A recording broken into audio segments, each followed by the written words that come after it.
We will now go through the cut chart for this pattern. If you are doing option 1 with a solid side, then you will cut 2 pieces out of this main exterior piece A and your base out of piece B. I'm doing the same fabric for these, but you can have them. You can have the base be a different fabric. For interfacing, you have 2 choices: foam or Decovil, and there are markings on the fabric to let you know how to cut out your interfacing. If you're using Decovil, then there's a little dotted line 1/2 inch in from all sides, and you can cut this fabric piece there and then fold it, or you can just use this pattern piece, cut your Decovil out, and then trim 1/2 inch. But if you're like me, you don't want to waste any of that interfacing. So I typically go and I fold my pattern along all these lines so that I can reuse it later. If you are using foam, it's a little bit different. There's an illustration on the pattern to show you. Your foam is going to be one piece. So there's a line 3/8 of an inch from the bottom. 3/8 is the seam allowance. You'll fold along that line and you will cut your foam on a fold.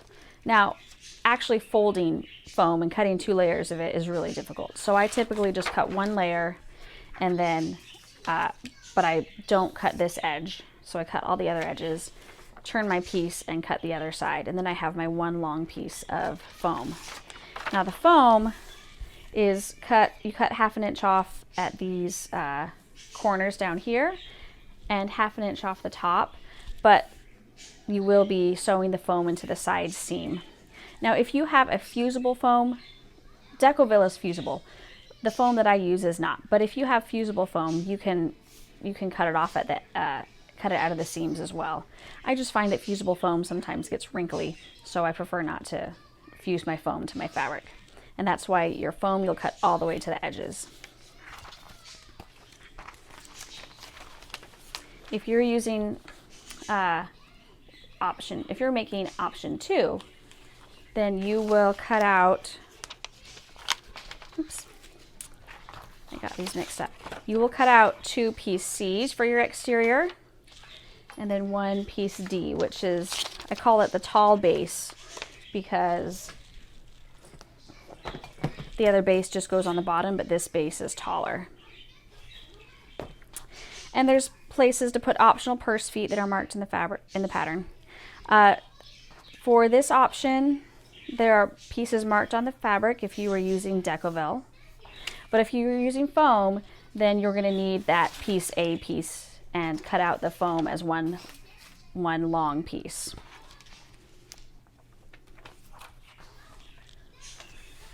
Piece E, you'll notice I have 2 of these cut out. That's because I am sewing 2 different purses for you today so that I can show the 2 different options. So your piece E uses a stiffener, like this is Peltex. You can use sew-in Peltex like this, or fusible Peltex, or you can use Decovil Heavy, or Timtex. Those are all options. Piece F is the lining. I've got 2 different purses, so I have 2 different examples of this. This uses cotton as a lining and it's interfaced. This uses waterproof canvas as a lining and it does not need to be interfaced. It's stable and thicker. Oh, I do want to point out, on any of the exterior or lining pieces, there are these dotted lines. You will cut there only if you are using a 2.5 inch tall frame. Or for the extra large size, I have dotted lines for the 3.5 inch tall frame. But otherwise, you'll use the solid lines. That's for 3 inches tall. Piece G. Okay, for one of these purses, I will be doing just a divider. And so you'll only need to cut out 2 of piece G for that. For the zipper divider, you will need 4 pieces, but this does get pretty thick at the seams, so I like to keep the interfacing out of the side and bottom seams, and I generally interface it all the way to the top so that there's I'm sewing in the zipper, it's nice and secure and sturdy. So I have 4 of those pieces. piece H is an optional slip pocket that I'm doing for both of these. Sorry, I'm getting all my pieces confused. And I only interfaced one side of this. You can interface both, but sometimes it gets thick around the edges of a pocket. So I only interfaced one side of this. This was a really fiddly fabric that kept moving around, so I interfaced both sides for that. And that's piece H. The small purse does not have a slip pocket option because it's just so small to begin with.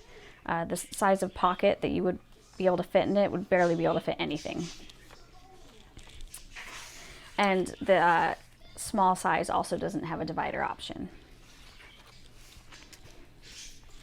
And then I like to do an accent on the top of the fabric. And so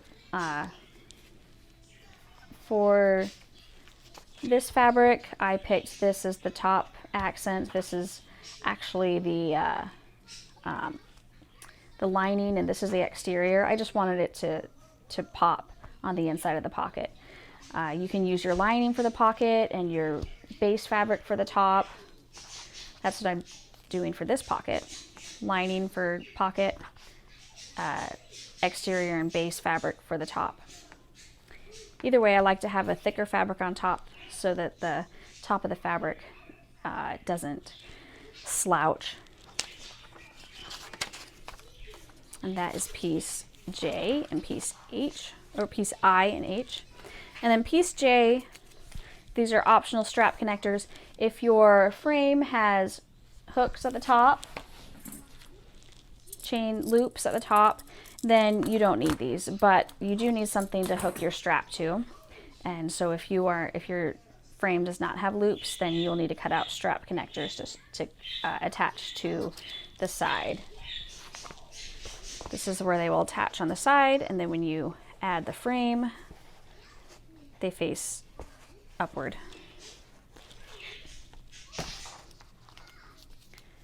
And finally, piece K that I actually don't have cut out somehow.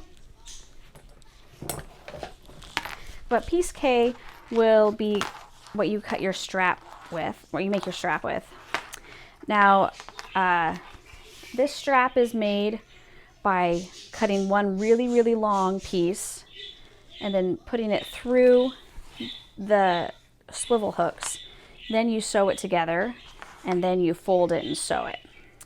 And because of that, it's a very long piece of fabric. So if you're doing a over-the-arm strap or a shoulder bag strap, you can cut it in one piece. But if you want it to be crossbody, you're definitely going to need 2 or 3 pieces.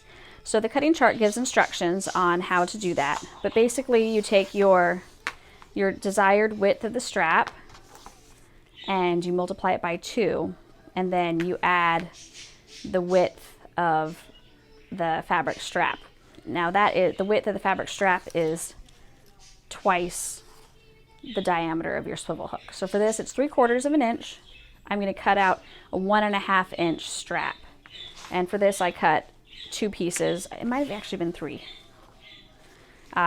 because it was so long. I think it's 2. 2 pieces that were the length of each piece was the length of my finished strap plus 1.5 inches. And then I sewed those together and made this strap. So I will show you how to do that in the pattern.